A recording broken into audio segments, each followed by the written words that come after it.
जय हिंद। 26 जनवरी की tractor parade की मैं अपनी खुद की कहानी बताऊं।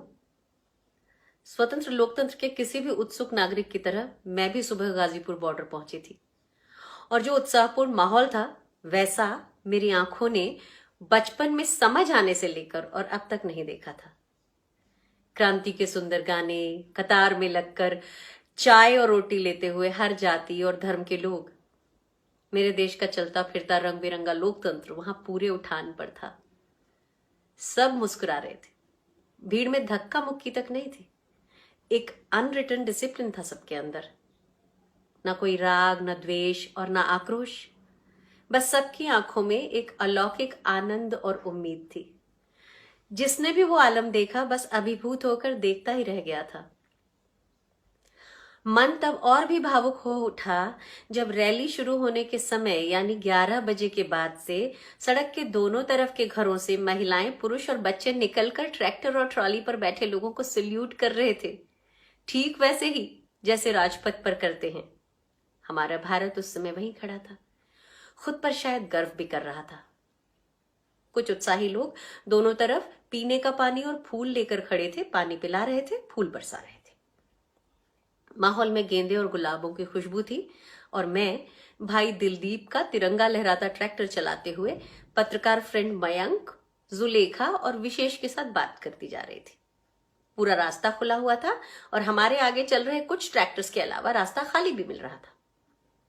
बस तभी मयंक ने अपने लाइव कवरेज में कहा कि हम दिल्ली की सीमा के अंदर आ चुके हैं और लगभग उसी समय दिलदीप को कोई फोन आया और उसने बात करने के बाद मुझसे कहा कि हम गलत रास्ते पर आ गए हैं। मैंने ट्रैक्टर साइड में लगाया और फिर रिवर्स में लेकर हम कट तक पहुंचे और वहां से फ्लाईओवर के नीचे आकर वापस गाजीपुर बॉर्डर की ओर यू टर्न लिया। लेकिन थोड़ा आगे जाकर जानते हैं हमने क्या देखा? पुलिस ने लौटने के रास्ते पर डीटीसी की 2 बसेस लगाकर रास्ता रोक रखा था। यानी कि गलत रास्ते की ओर जाते समय कोई बैरिकेड्स नहीं थे और सही रास्ते पर मुड़ने ना देने के लिए रास्ता रोका हुआ था। हम तो दिल्ली के बारे में जानते थे तो जल्दी लौट लिए, लेकिन जो किसान दिल्ली इसी परेड के लिए आए थे उनसे चूक होना लाजमी था और दिल्ली पुलिस का कोई इंडिकेटर या मार्गदर्शन था ही नहीं। इस आप बीती को आज कहना इसलिए जरूरी है कि आप जानें कि ये सिर्फ एक समझा बूझा ट्रैप था किसान आंदोलन को तोड़ने का, और किसानों का दुर्भाग्य कि वे इस ट्रैप में फंस भी गए। यानी इस बार तथाकथित चाणक्यों की साजिश कामयाब रही।